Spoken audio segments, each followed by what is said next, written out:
Welcome back. The Urology Hospital celebrates 3,500 robotic procedures with the acquisition of its second Vinci robot, the all-new Gen 4X, the first hospital on the African continent to reach this milestone.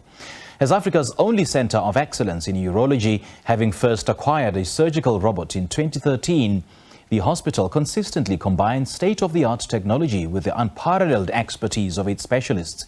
To share more on the robotic technology, we're now joined by urologist Dr. Kabo Ijane, who is qualified as a robotic surgeon, first black robotic surgeon in the country. Dr. Ijane, thank you so much for joining us. Good morning and welcome.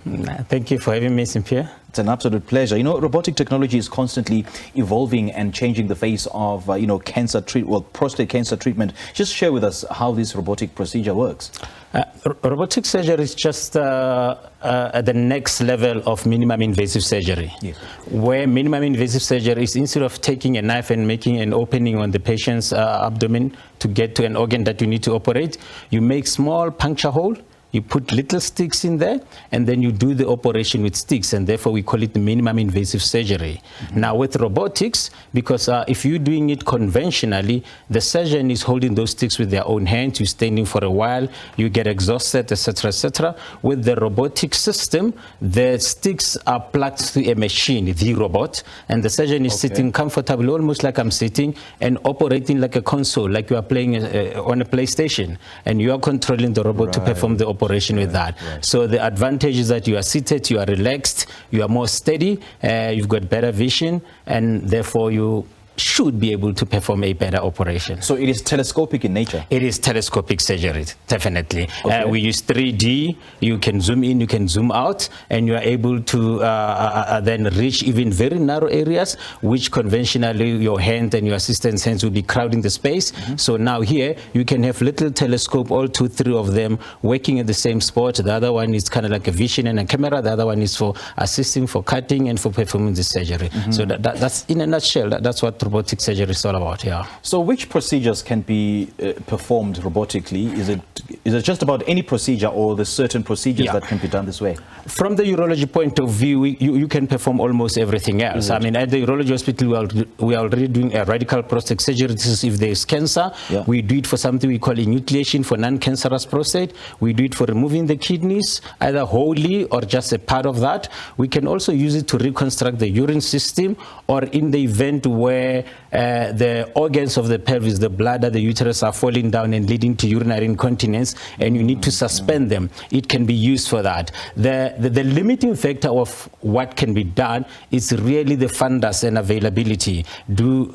Is the procedure paid for? Who's going to pay for it? Is it available in government, etc., etc.? But going forward, it should be able to do most, if not all, of the operations that need to be done. Right, right. So what sort of training did surgeons have to go through, in order to internalize this procedure?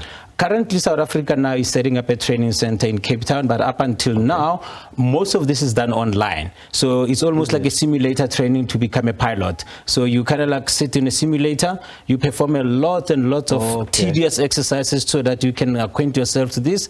You then have to go in and take online exams. Once that is completed, and then you've passed all these competency tests, both the theory and the practice, then usually we would be sending you out to one of the countries outside, where you will then do what we call the wet lab. And then when you come back, you then start working with a qualified robotic educator called a proctor, who then take you through the steps of doing these operations until such time that you are certified as competent to can be on your own. Right. So how different is the Vinci robot from the previous one? Yes, the X, which is what is the latest now, it's kind of like the 4th generation down the line. They started with an S1, an S, they came to an S1, and then they went to an X1 in 2014. But the price tag of the X was very, very high, 41 million.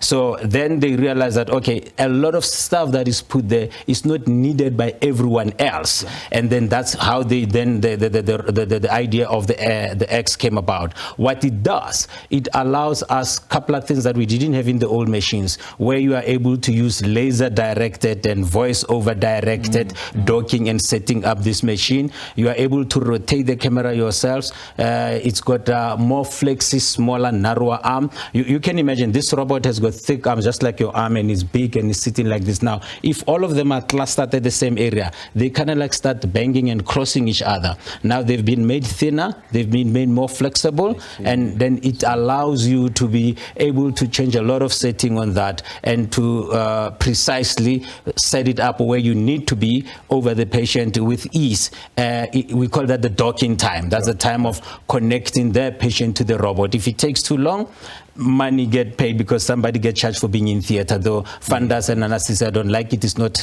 safe for the patient. So we're able to reduce that time. And then it just continues on where the other one left, where we do this very complex surgery with very small, tiny little holes minimally. No, Dr. Ijane, this surely is genius technological advancement, I mean, in the spirit of the fourth industrial revolution. But obviously there are some, in some sectors and in some quarters, who may be taking such technological advancements with a pinch of salt, thinking and considering the job losses that may occur as a result of such technological advancement. I mean, there's support staff, theater support staff that might lose jobs. Is that correct? No, not at all, not at all. Every technology comes with its own market and its own new jobs. For example, you still need a scrub technician who's going to be trained in robotics. You still need somebody who's going to service this robotics. So there's all this lots of software, maintenance, servicing, just moving it around. So there is a different market that is created by all this. And in medical field, it's not going to go away. Now, even radiation, they use something like a SABA arm, which is radiation robotics. In neurosurgery, they've got robotic guided operations for fusing the bones when they are broken on the spinal cord. So it's not going anywhere. We just have to readapt and retrain the staff so that we adapt and move with the times. But it's something that's going to open a whole new world of how we function as doctors and medicine in South Africa. I certainly hope there's no side effects. Hey? There are side effects in everything else. But something luckily that can be handled. Every operation does have its own side effects. We are proud to say that we are able to manage everything else that come around from this, be it via robotic, laparoscopic or open. And we're able to do that. All right, Dr. Ijane, great chatting to you. It's been a pleasure. Much for sharing such a technology with us. Thank you. All right, we just spoke to urologist Dr. Kabo Ijane, who's qualified as a robotic surgeon. The Urology Hospital celebrates 3,500 robotic procedures. This is massive.